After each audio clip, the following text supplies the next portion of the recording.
Shop Boy activity has hit fever pitch in recent weeks. We've had a new album, new singles, a biography of the band, and a Derek Jarman-directed video of their first concert tour. In the 5 years since their first hit, West End Girls, Neil Tennant and Chris Lowe have established themselves as a British pop institution. But while they've turned their boredom with the pop process into a kind of self-promotion, their critics have accused them of simply being boring. In typically wry style, the duo responded by writing a song entitled Being Boring. Renowned as arch manipulators, the group themselves insist on their sincerity. The Late Show's Mark Cooper went in search of the heart behind the pose.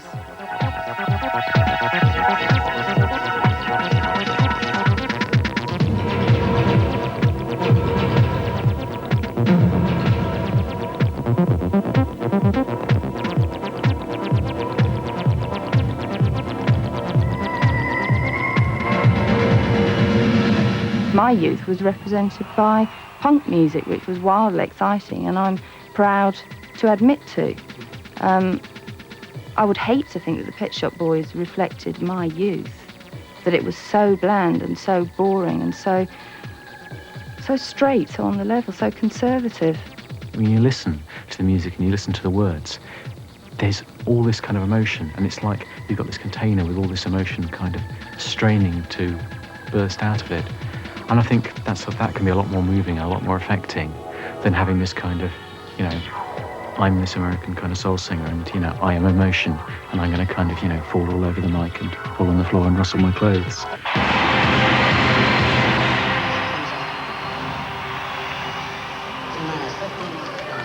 From the start, Pet Shop Boys have been celebrated or dismissed as knowing pop strategists. Their success is founded on an unspoken code which ensures that the duo never smile, sweat, or appear anywhere near a guitar. While they laugh at rock pomposity, Pet Shop Boys aspire to an ideal of pure pop founded rather knowingly on their 60s childhoods. The result is that they are frequently dismissed as clever and emotionless. Over here, please. I think the music comes from an enthusiasm, a genuine enthusiasm for pop music, entertainment. But what they manage to bring off in their best tunes is perhaps a sense of the tragic in pop. Read it in a book, or write it in a letter.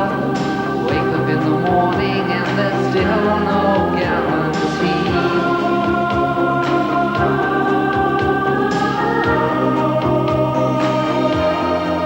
If there's two themes of Pet Shop Boys songs, they are compromise and escape. I mean, that's a classic pop thing, I think, escape. Pop theme. It's too restricting. You know, I feel claustrophobic, it's tying me down, I've got to get out of here. And the second one is the desire to settle down and have a very structured life. I mean, he's 36.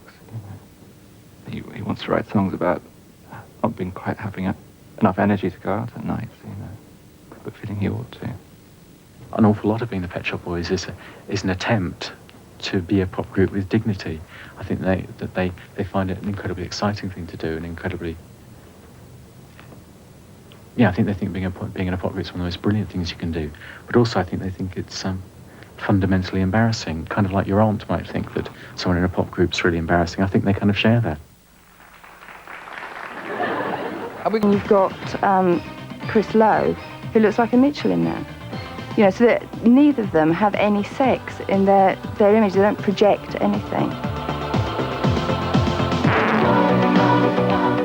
Neil Tennant was quoted as saying that he's on stage singing to 30,000 people, and he suddenly realises that for the last 5 minutes he's been thinking about what he's going to have for dinner later. I think that's that's a very Pet Shop Boys thing to do. A lot of people think that his voice is very melancholic and would cite Always on My Mind as the classic example. But when I hear Always on My Mind, I think he's lying. I don't believe him. He doesn't convince me.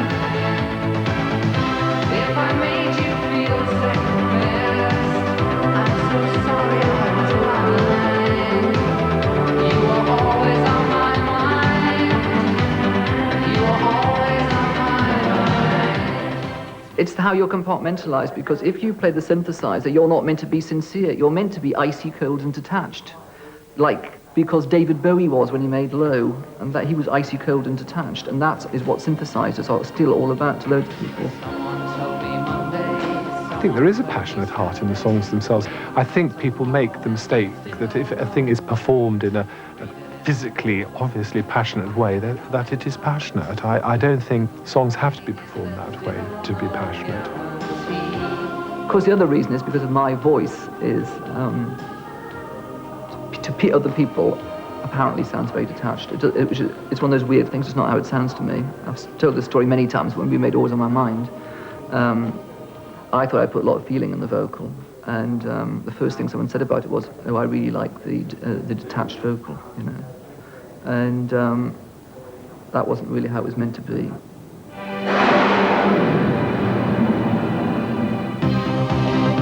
For years, Pet Shop Boys restricted their musical activities to the recording studio. But last year they launched an elaborately staged tour in which their detachment gave way to a grandiose but camp theatricality, costumes and films by Derek Jarman. There's also the sensibility, which is again to do with pleasure, and also to do with wit, which often comes out in a form of camp. And that's what a lot of people think as distance. But in fact, it's not so much an emotional distance as a kind of formal distance. You know, we don't take ourselves seriously, as opposed to the rock, we do take ourselves seriously. And there's a lightness of touch.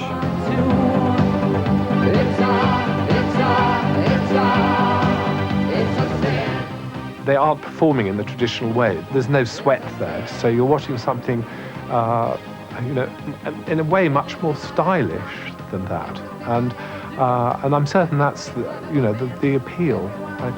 You know, the fact is that when it was all done at Wembley, you were watching almost a great musical.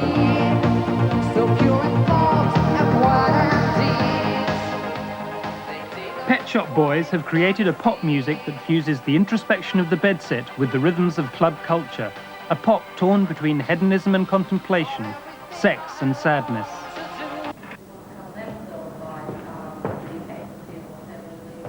I think the Pet Shop Boys' music and the sentiments expressed in there, if we can call it a sensibility, resonates with young urban homosexuals nowadays.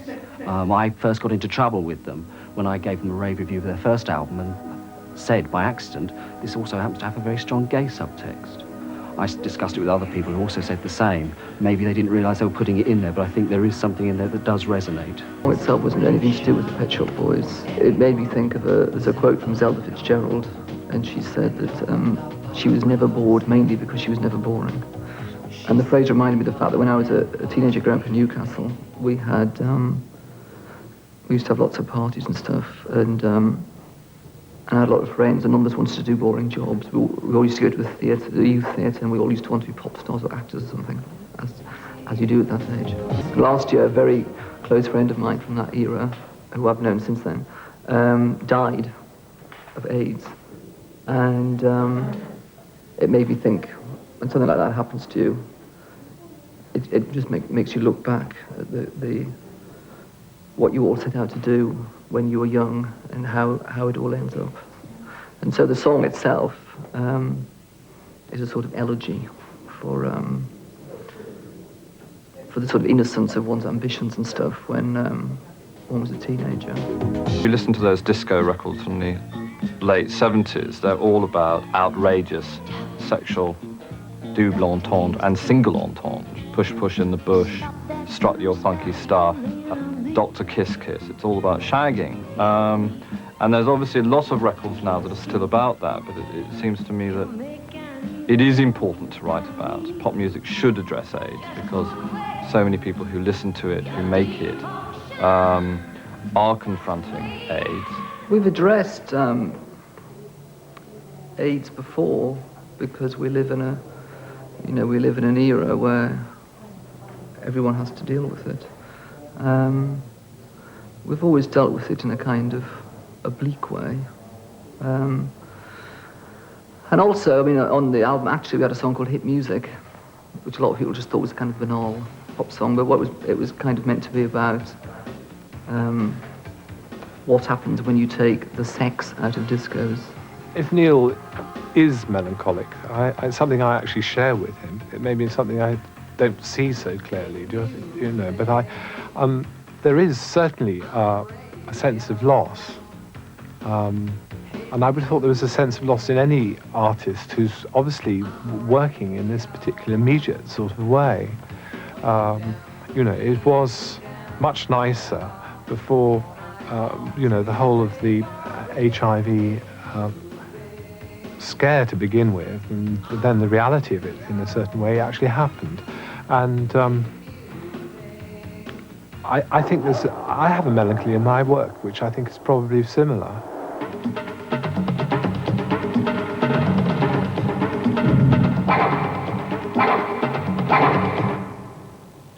Pop used to be a teenage music, primarily about pleasure. Pet Shop Boys have turned their own receding youth into a very adult regret for all things past. Theirs is a pop music about the passing of pop. I almost sort of see them as the kind of Morecambe and Wise of modern pop music. You know, this kind of the straight man and the funny man, kind of, you know, sort of scuttling along on the periphery, and just happen at some point to have found themselves in the centre of it all, mocking it, teasing it, and ultimately dominating pop at this point. In the career of the Pet Shop Boys, what do you think is the thing that you've done that has been the worst experience of thinking, I should never have done this because it's so unlike me and I've been cheapened by it? Well, almost every interview we've done.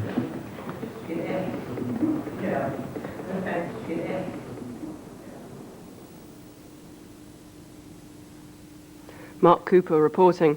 On Monday, we present Late Music, the best live performances from this year's late shows. But we leave you tonight with a little more of Pet Shop Boys being boring. Good night. Neil Tennant